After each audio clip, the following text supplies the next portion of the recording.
Hello and welcome to the program. This is The Money Show, reaching you live from Nigeria's capital, Abuja. I am Nancy Ilo.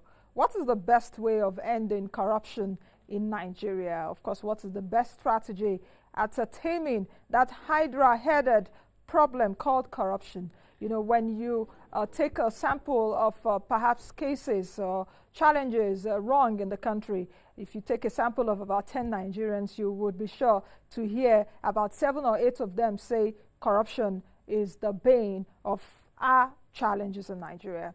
Nigeria ranks about 136 out of 175 countries sampled by Transparency International. That's the Corruption Perception Index. Today we'll be looking at should we get another strategy? Should we Nigerianize a strategy at taming corruption in Nigeria? So many things to talk about. Of course, when you're talking about corruption, since this administration came on board, we've been hearing pockets and pockets of corruption, allegedly stolen money here and there. Let me just take you through a few that I just had to put together since the administration came into power. Of course, they've been talking about, corrupt cases, corruption, stealing, and all of that. I know some just came in the past 2 or 3 days, but let me just give you a rundown. This administration did say that about $6 billion were allegedly looted by some ministers of the last administration. We saw in the papers yesterday, some ex-ministers replied and said they are not afraid of probe.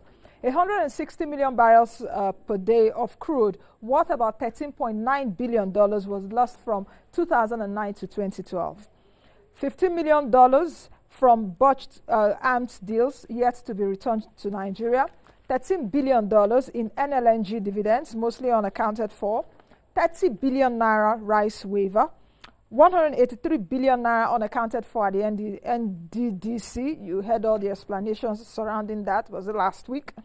3.8 trillion naira out of the 8.1 trillion naira earned from crude oil in 2012 to 2015, withheld by the NNPC. $2.1 billion from the ECA unaccounted for. DPR unremitted about 109.7 billion naira royalty from oil firms. Let me just hold my fire here. Of course, we've seen so many allegations in the past few days.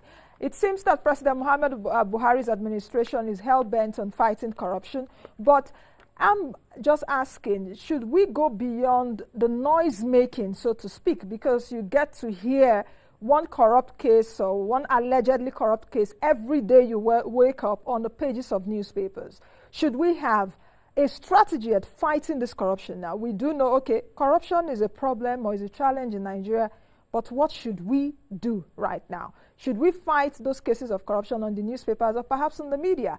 What should we begin to do? What should be the quick wins, so to speak? I know that the president set up a committee, is a presidential advisory committee on corruption headed by Professor Ishe Sage.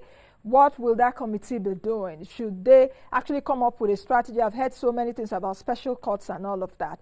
But what should be the quick wins or the hanging fruit, the quick hanging fruits we can just pluck down? And perhaps this administration should also concentrate on other issues. As you are pursuing the allegedly corrupt people, the business of governance should also still go on. So the noise making up and down, do we have a strategy at fighting and making that noise make some sense? That's what we're looking at on the program today. So you can join the conversation.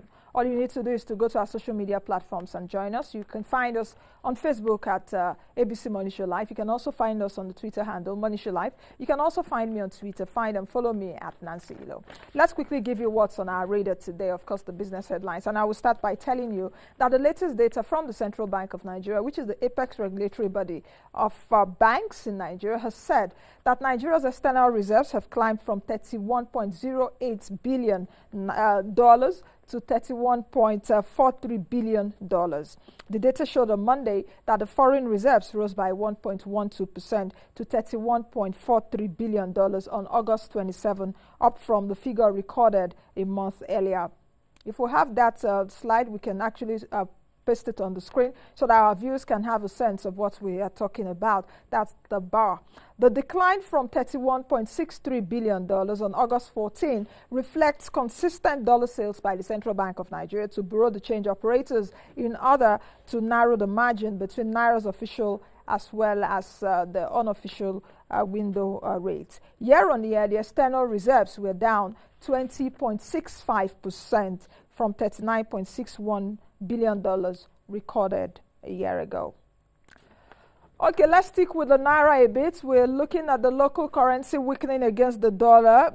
Today, it's weakened to about 220 Naira. On Monday, at the unofficial window, the Naira traded at 218 to the USD at the Bureau de Change market. That's about 2.34% weaker than the 213 Naira it closed last Friday. The Naira hovered around 208 to 210 Naira to the dollar last week after the central bank increased dollar sales to bureau de change operators in a bid to narrow the margin between the parallel market and the interbank rates. The Naira traded at 199 to the dollar at the official interbank window. All right, let's take a look at equities. Of course, it's the first day of September. Yesterday was the last day of August, and equities are strengthened. That's talking about the Nigerian Stock Exchange. The all-share index rose by about 3.02% to close the day at 29,684.84 points. The market cap of equities plunged, that had actually plunged by about 5%, also rallied. We saw market cap increasing by about 29 billion naira. The gains that were extended on Friday with the market cap rising about 209 billion naira. So yesterday equities inched higher by about 3%. That means that last week's losses were almost minimally erased.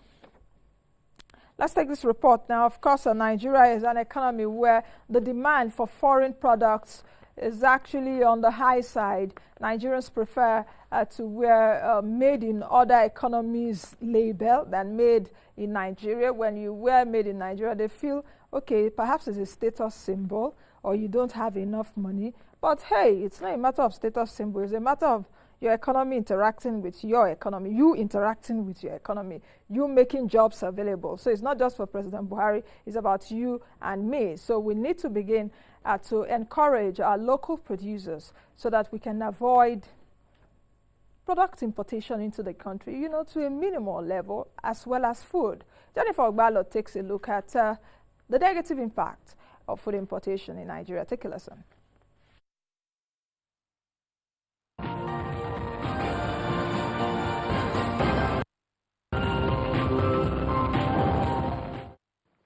Nigerians' excessive reliance on imports, especially consumer goods including food, has led to almost a total neglect of domestic production. This has negatively impacted Nigerian farmers, causing rising inflation and unemployment. Mass importation is a very big harm to you and I. What it does, a lot of bad it does to us. One, if we import from foreign countries, you are exporting your jobs to those foreign countries. So you are killing employment in your country and creating employment in another country. It pains me a lot when I see that our country itself try to produce goods and people are not buying it. You know, it's a kind of discouraging. According to the Federal Ministry of Agriculture and Rural Development, Nigeria spends 1 trillion naira annually to import rice, sugar, wheat and fish. translating to over 10 trillion naira from 2005 till date. The essence of establishing an indigenous company in this country is to boost the economy as well as create job opportunity for we Nigerians. And if you depend on importation of goods, what will happen in essence is you are killing the indigenous company, and the job that is supposed to be created will be cut away. The benefit as well as developing the economy of this country will no more be there. We are killing our industries. Our entrepreneurs are being killed, you know, whether I want to believe it or not, because at the end of the day, they produce, they can't sell, okay, because we are importing. So where is the motivation to invest more? People who want to come in and invest in productive sectors of the economy cannot or will not, because it is not profitable anymore. To counter the situation, the CBN came up with a control measure policy by restricting access to foreign exchange for the importation of 41 items. This is to reduce pressure on the naira as well as preserve the country's external reserves. I've wondered why rice was included in the list, while many commentators have also passionately intoned on why the country continues to import rice when vast quantities of paddy rice of comparable quality produced by our hardworking farmers across the rice belts of the country are being wasted or simply ignored. The reason for the inclusion of rice in the exclusion list is not far-fetched. Figures available with the CBN shows that from the period January 2012 to May 2015, the country has spent over $2.4 billion on the importation of this commodity. Unfortunately, this trend has resulted in huge unsold stock of paddy rice cultivated by our farmers and low operating capacities of the many integrated rice mills in Nigeria. You will agree with me that the country can never fully attain its true potentials by simply importing everything into the country, even commodities it can produce competitively locally. This trend must not be allowed to continue. But we must import because we can't possibly produce everything we need. So we import the things that are necessary, and those things that are not, like toothpick. There are too many trees now. So why do you want to import toothpick? You know, there are companies who produce tissue paper. Why do you want to import it? The only thing that let the standards be good, so that whatever you import, you can have a local substitute for it. Now, when we look at the state of the economy, for example, when we look at our exchange rates, we can see that mass import of foreign goods affects the Nigerian naira. Indigenous companies should strive. They should be encouraged by the federal policies so that they can grow, so that we register ourselves as a growing economy. To reduce Nigeria's dependency on foreign food products, more support should be given to local farmers, as this would help in promoting the agricultural value chain in the country. Jennifer Ugbalo, reporting for The Money Show. Dr. Obadiah Milafie, former Deputy Governor of the Central Bank of Nigeria, says that the government should create policies and systems that would integrate both vocational and entrepreneurial skills to boost the economy as well as create jobs.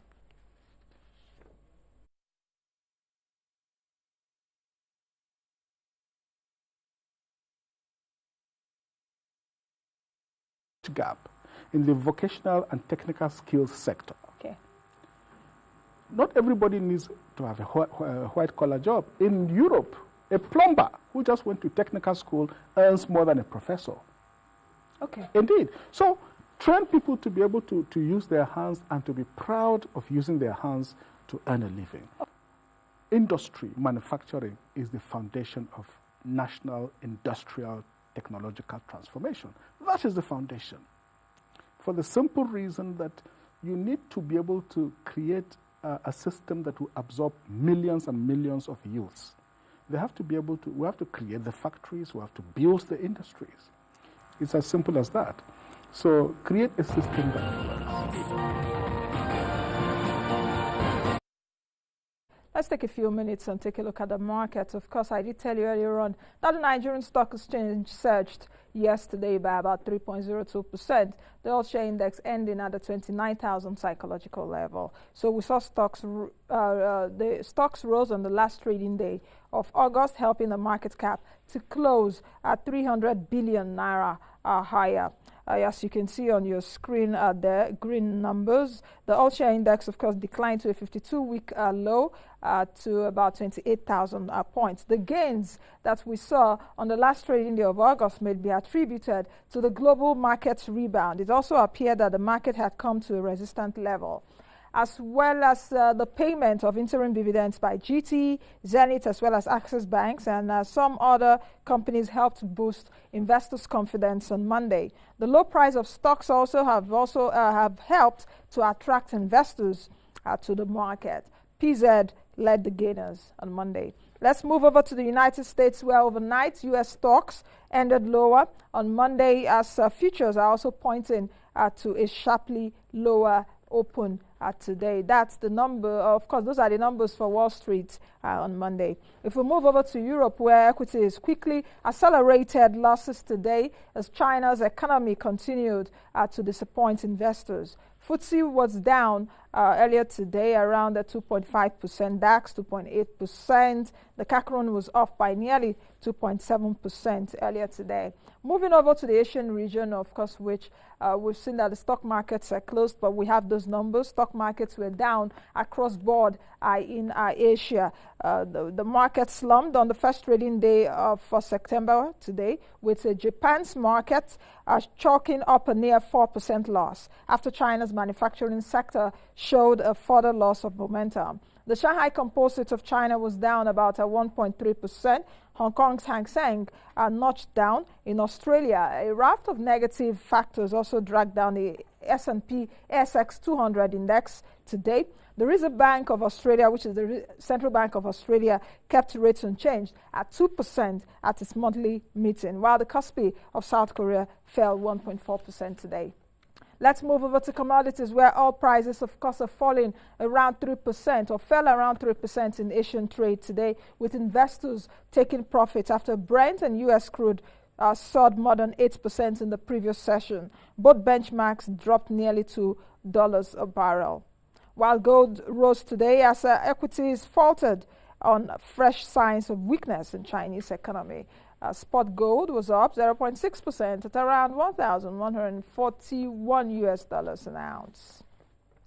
Let's move over to currencies now. The Naira rates, do we have that card? We can take it if you want to get the Naira today at the official window. Those are the numbers for you. Need I say more? The Naira is weakening, but we've seen the very big band between the parallel market and the official window just shrunk a bit. Let's hope that the Naira will continue to strengthen. But if we look at other foreign currencies, the yen, the euro today are buoyed by risk aversion as China worries continue to weigh. The dollar fell 0.6% to about 120.5 yen, while the euro rose 1% to about $1.13. Those are the numbers. Let's quickly take a break. And when we come back from the break, Patrick Okigbo, the principal partner at Nextia, will be joining me. We'll be looking at, we'll be brainstorming on perhaps the best strategy to minimize corruption, even if we don't end it, because almost in every part of the world there is corruption, but we're talking about systemic ways to fight corruption beyond the corruption, lip corruption, the noise making around. Can we actually put a system in place that can check corruption, just like China is doing, like the US is also doing? There's corruption in the United States of America, but they have systems to check all of this. All that we'll be talking about when we come back from the break. Join us on our social media platforms. We'll be right back.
All right, welcome back. In case you're just joining us, it's still Nigeria's #1 financial newsroom. You call it the Money Show. That's what we also call it. Patrick Okigbo, the managing partner at Nexta, is joining me right now. We're looking at ending corruption with a big question mark. You know, welcome to the program, Mr. Okigbo, and thanks for joining us. Thank you, Nancy. Today. Thank you.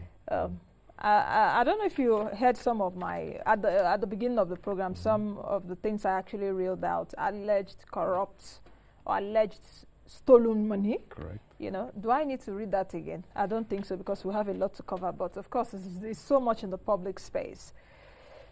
Tell me about your sentiments. Talk to me about your sentiments around what's been. Do I need to ask now? Because it's like your countenance has given you away, you know. Or perhaps tell me why you are chuckling. Tell me what your sentiments are. You know, since the administration came into place, it's like every day I wake up, I hear something around corruption. This money has been stolen. This money has been diverted. What do you think? Well, I mean, I listened to the opening remarks on corruption, and I can feel your pain, as Bill Clinton would say. And the challenge is we hear all of these alleged numbers out there, and you become almost overwhelmed by the volume or the quantum of the numbers that are being put out.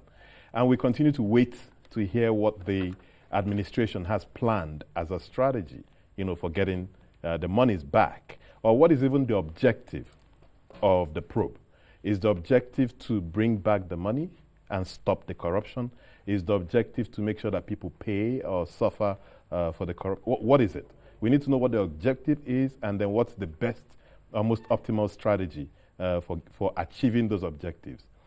If you ask me, I think that the objectives at this point, given everything that's happening to the economy, should be to get most of the monies back into the economy. And if that's the objective, then we need to look at what models have worked in the past. If you look at some of the numbers that are out there, the World Bank and the UN Organization for Drug and Crime says that about 20 to 40 billion dollars are lost to corruption every year from the developing countries. Yeah, and so if you look at the last 15 years that they tracked, that's somewhere in the 300 to 600 billion dollars. Now, how much of that money has been recovered across the developing countries? Only 5 billion. So if you've lost about 600 billion and you've recovered only 5 billion from the probe process, which is a traditional process that most countries engage in, will that help us to achieve our, in my view, #1 objective of getting the monies back? If that would not, then maybe we need to have a conversation around it. You know, while we were actually brainstorming, both of us brainstorming on this some days ago, and we're talking, okay, fine, we have strategies already, because some people may say, oh, why are you discussing strategies? Don't we have courts? Don't we have the EFCC? Don't we have, you know, government agencies and all of that? The government, okay, has been talking about this. We need to fight corruption. Okay, prosecution and all of that. So those are the strategies to fight them. But we were actually going a bit further to say, come on, guys, what have we actually gained by doing all of this? Should we, like I said earlier on, should we Nigerianize our fight? Our fight, so to speak, you know, since it hasn't achieved much. Is that a way to go? Or perhaps we are just in a world of our own? Well, I'm not sure we're in a world of our own. The challenges we face are the same challenges across the world, right? So you can bucket them up into maybe 3 broad buckets. There is the general institutional challenges that we have, which is around, do you have the political will, you know, to fight it? Nigeria can tick that box and say, yes, we have the political will because we have a president who has the character and integrity to fight it. That doesn't mean that the institutional arrangement around him will meet him where he is. Yeah. Now, even when you have that character and integrity, what is the enablement that will, because he can't do everything himself, right? So we can leave that for a second and go to the second one, which is the legal framework. You know, what's the legal framework for fighting corruption? In Nigeria, it's the institutions we've set up, but we know that it hasn't resulted in the kind of results we want to see. Take, for instance, the Abacha saga, 17 years and counting. How much of the monies have been recovered? Because if we take a prosecutorial approach, it is difficult globally to track naira for naira, dollar for dollar to show that this money was stolen. But there are new ideas out there where there are some non-conviction based strategies where we say, okay, maybe we take the jail term thing out of the way just because we can't prove for sure that you stole the money. But if we have probable cause, if we can prove that you cannot quite explain how you made the money, then we can take the money. And there are certain laws that the United Nations, the World Bank, etc., and the global crime community have put in place that enables you to say, you can't prove that you have this money, the country will take it back. Yeah. The last one is where are there like multilateral agreements between you and other countries so that if someone is prosecuted on the other side, you can. If you don't have those, then monies that you know belong to the country can be stuck in a Swiss bank account, in a UK bank, for decades, and add to the economies of those countries while we suffer, we don't get the money back. Yeah, so those are some of the critical challenges that face countries around the world, not unique to Nigeria. So where do I think we need to go? We need to bury some of our desires to see people who have caused us pain suffer, and focus more on let's get the money back. If we need to get the money back, then maybe we take the jail term out of the table for now and go for the money. If we can get the money back into the economy, for the economy to continue to grow, we can also impose some penalties on these people. You can't hold public office anymore, we name and shame, et cetera, et cetera. But for me, what is critical is to get the money into the country. And there are examples across the world. The president of Zambia, for instance, the UK government found that the house he lived in the UK was 40 times everything he would have earned his entire life. And they said to him, we can't prove that you embezzled this money, but we have probable cause here to show that you did not earn it. So we take the money and send it back to Zambia. We have cases in Nigeria as well. It's under these kinds of structures that people like Alames here got in trouble, Dariye, etc. So I'm saying a lot of monies have left Nigeria in the last 20 years or more. We can work with governments around the world to identify where these monies are. Let's get the monies back under this kind of structure, impose certain penalties on these people, and then put in structures, which we can talk about later, to ensure that these corruptions do not happen going forward. Mm.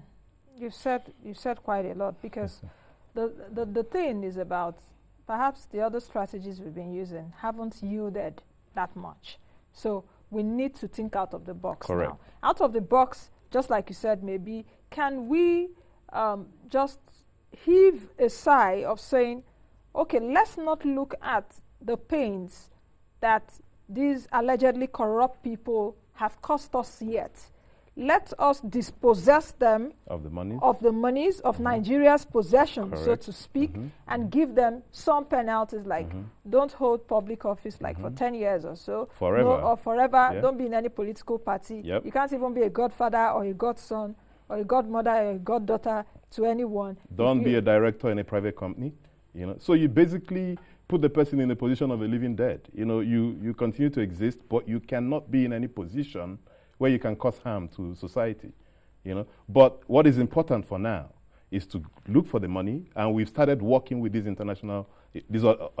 countries. Look for the money, get the money back into the country, so that the economy can continue to grow. Okay. Why do you think that perhaps some of those processes that we've used in the past haven't been really efficient as we expect them to be? Because that's why you're actually postulating now. Can we just look beyond? Perhaps we need to put a Googles on. Googles is the one with the bigger that the world has used, and not just the normal glasses, and say, can we look for another strategy? But the problem is, if I've stolen $1 billion, you'll be hard pressed to be able to find me guilty. Because if I choose to dedicate $300 million of that money to fight you, I'll fight you till both of us die, and you cannot prosecute me. Because I'll buy the best lawyers in the world. And this is outside Nigeria, where the laws hold, and in Nigeria I can buy my way. You know, we've seen cases in Nigeria where people were found guilty, but you couldn't prosecute. You know, so if you choose to chase it the way we have chased it in the past, and we're here, we know, we haven't delivered the kinds of results we want to see. So we must think about it differently. And if it means granting some form of, and I put it in quote, amnesty on the jail term to get the money in, and impose certain other penalties whilst the criminal proceedings continue, then maybe that's what we should do. And make sure that we continue to move forward. I also think we should look at, because in as much as we're looking at the economic sense and making sense out of this, is there really something legal around it?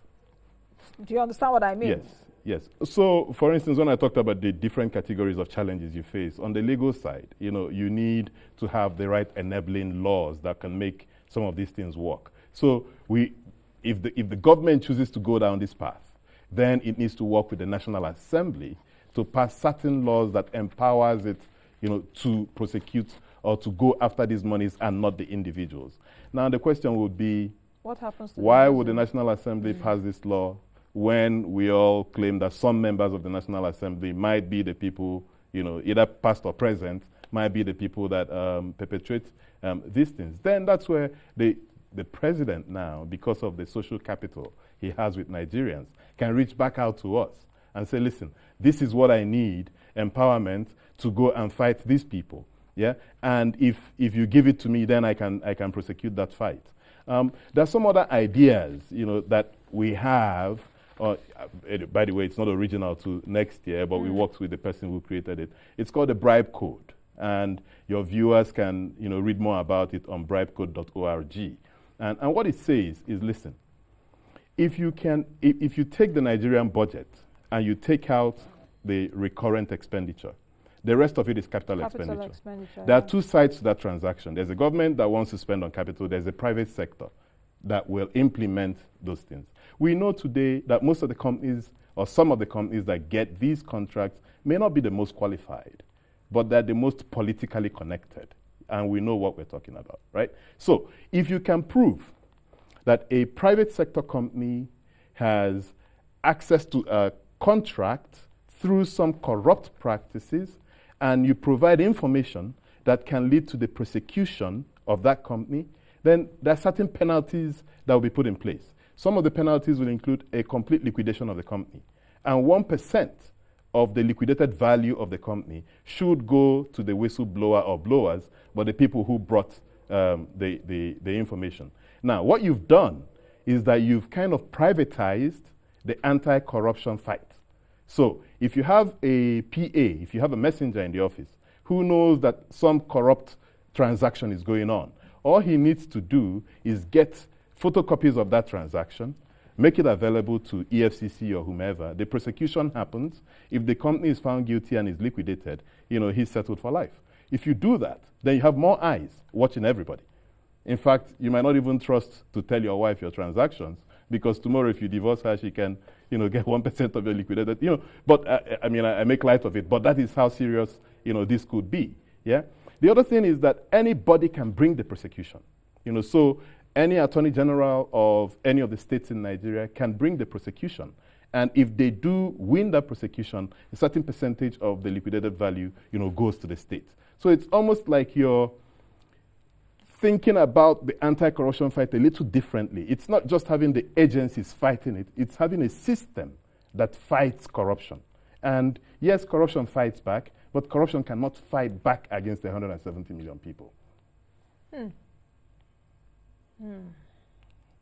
By the way, some of the questions I know that might be going through your mind now is, how do you get the National Assembly to pass this anti-corruption bill? Yes, how do you get the National Assembly to pass that, or to even say, can we look at it the other way around and take off our political hats for a second and say Nigeria first? The other question that is also coming to me is that how acceptable is what we're saying right now to millions of Nigerians, in the sense that, can we just take off the hat of jail first? Because when they talk about corruption, what comes to everyone's mind, let them go to jail, let them take them to jail, let them suffer, make them suffer, you know. But we're saying, Come on, guys. Let them suffer what has happened. The Abacha loot, the Abacha saga has been, I think it's still in court or something. Yep. How much have we gotten for the past how many years down the line? So should we begin to think outside the box, like I've said? You know, so a lot of things going through my mind now.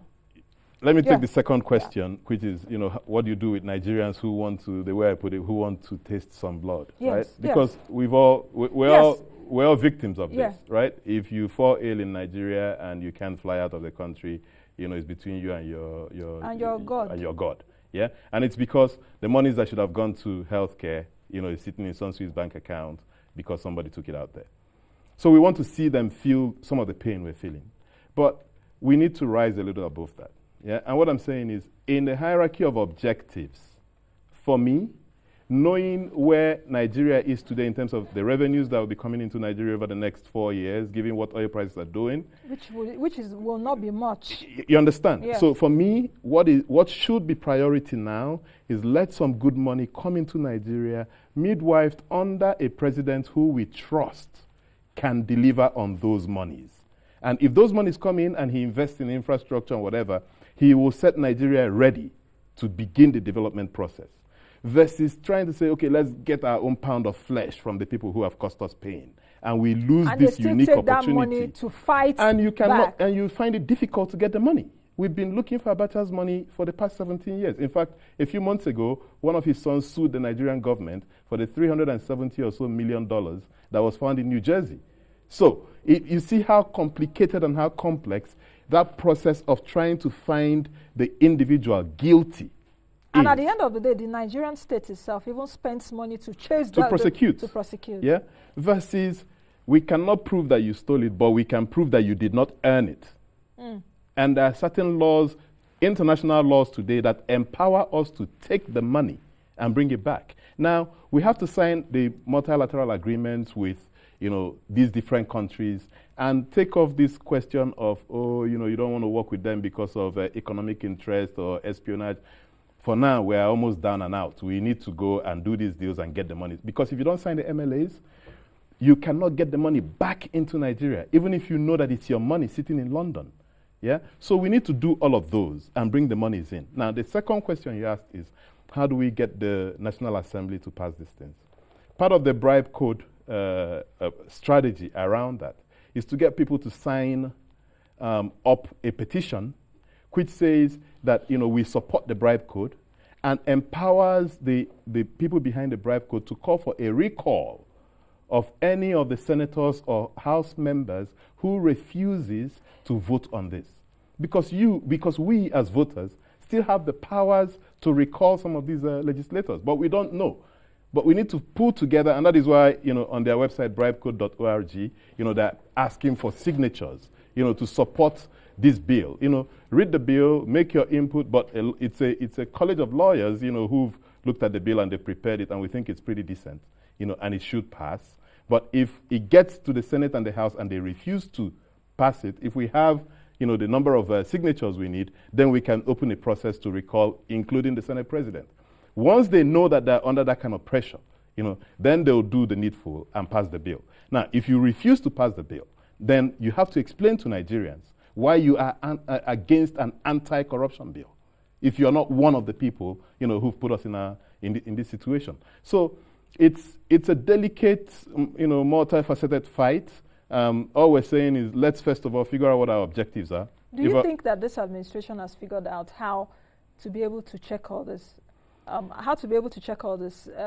Around the noise making? I actually call it noise making. It's not that what they're saying is rubbish, but have we seen strategies? I want to say, all those things you are saying, what are we seeing?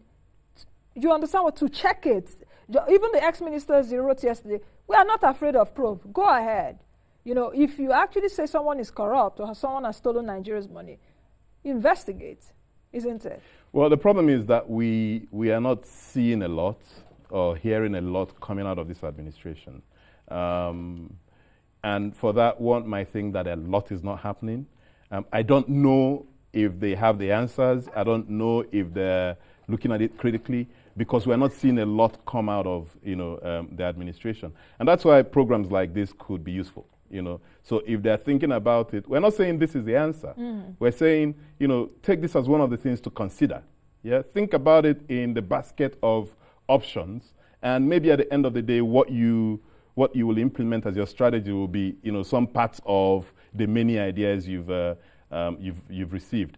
I'm not sure I'll go as far as saying that nothing is happening, because again, if you look at some of the activities that, or at least the appointments that have happened, you see that, you know, it's the right people in the right positions. You can have issues of, oh, has it been balanced? Has it been balanced regionally and so on?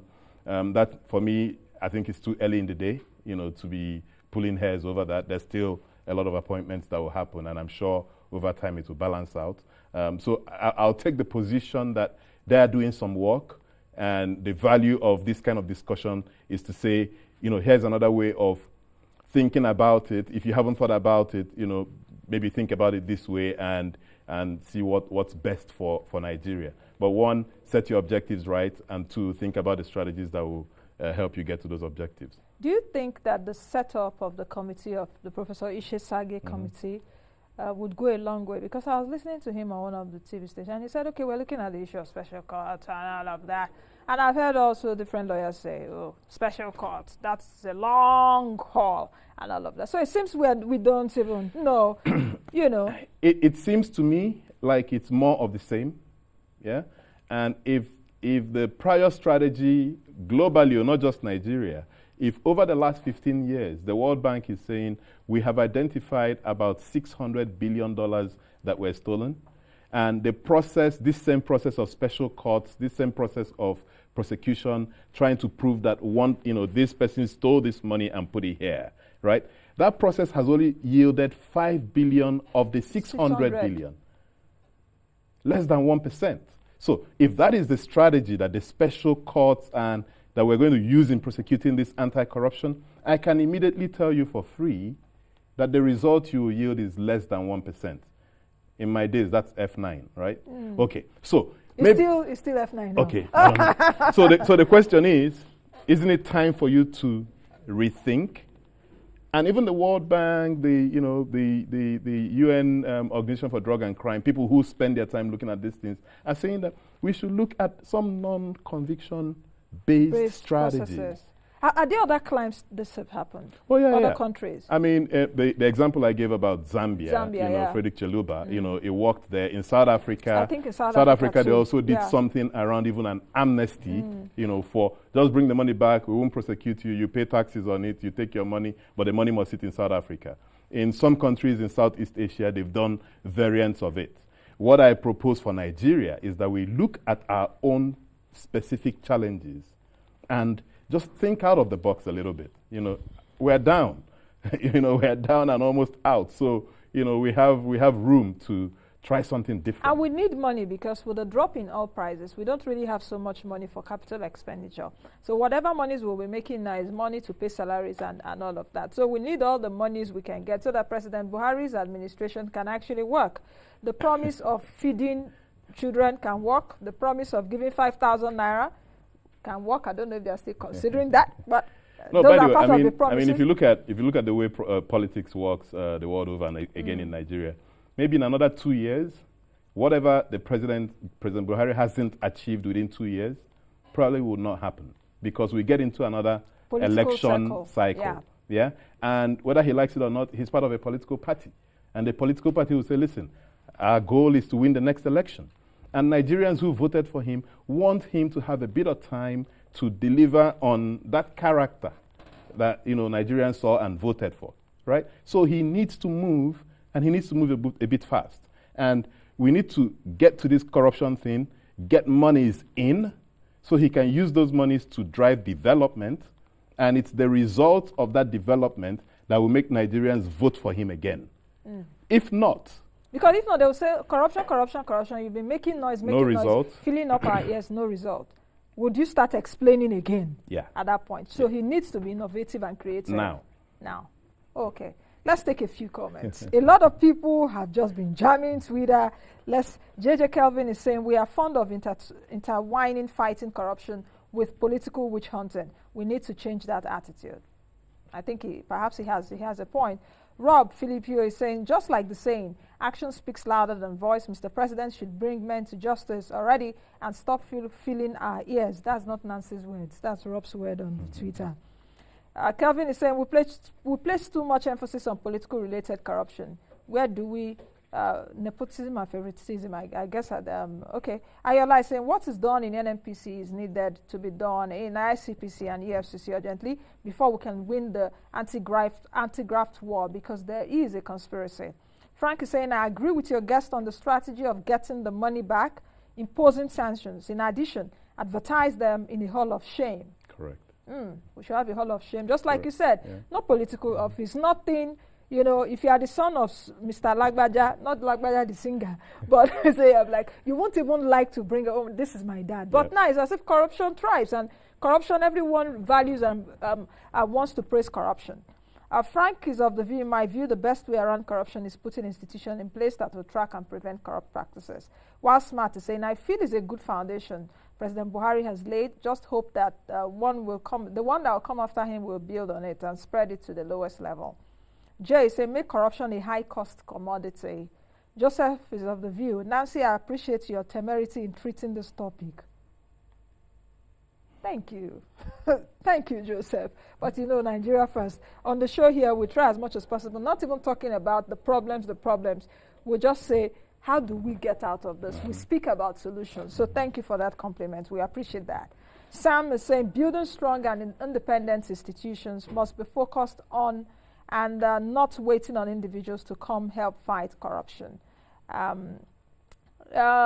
lot of comments. Lade Bello is saying, President Buhari is being meticulous. Why are you in a hurry? Just wait and see how he will get that job done diligently. Corruption must die. Legba is saying, about corruption and subsidy, if it cannot be removed, let's bring back the toll gate on our roads where private cars and trailers. That's another issue. Samuel is saying, it can actually be tamed. We just need to make the punishment to be death sentence. By then, you will see the change. A lot of comments, but there are a few points they raised there. Taking the last one, I mean, death sentence hasn't stopped crime anyway. You know, so we shouldn't even be considering that one. On the institutions, I agree. The guy who originated the bribe code, Chuma Nwokolo, lawyer, poet, writer. He's, you know, one of the favorite sayings is that a president can spend 4 years, you know, building up 40 billion, for Nigeria. A bad president comes in 4 weeks and finish it, and it's done. It's done, yeah. So we must emphasize institutions. However, we have institutions. We have ICPC, we have EFCC, we have, and they have the laws. We have all of that, right? But if you have a bad leader of these institutions, you know, you can have a situation where, you know, for the tenure of that leader, you know, nothing happens.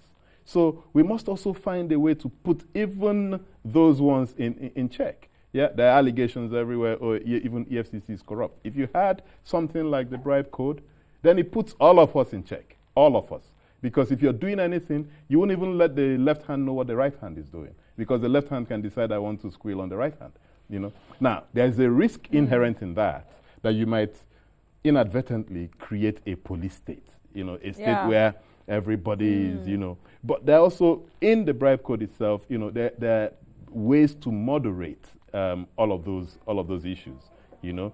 So I think, you know, what one wants to convey today is that we're in a bit of a difficult situation, especially on the economic front.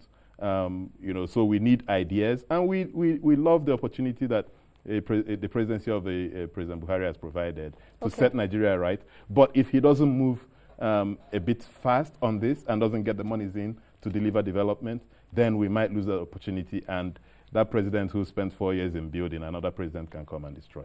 Thank you very much, Mr. Kibu, for coming and sharing this with us, with the temerity, just like a respondent said, the temerity to say something like this on television. I wish you a lovely day. Thank you, Nancy. Thank you. All right, I've been speaking with Patrick Okigbo, the principal partner at Nextia. We've been looking at ending corruption, or perhaps minimizing corruption, innovative ways to fight the Nigerianized corruption. Thank you for your tweets. Keep them coming, even if we're off air. Be the change you want to see, be the best you can be. I am Nancy Ilo. God bless Nigeria. The news is up next. Thank you. Thank you.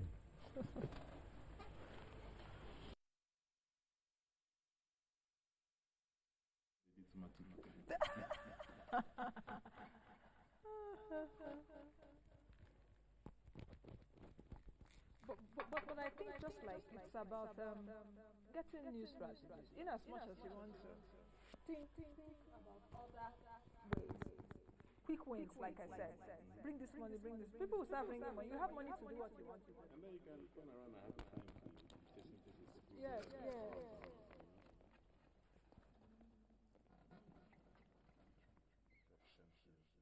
Please put on the light.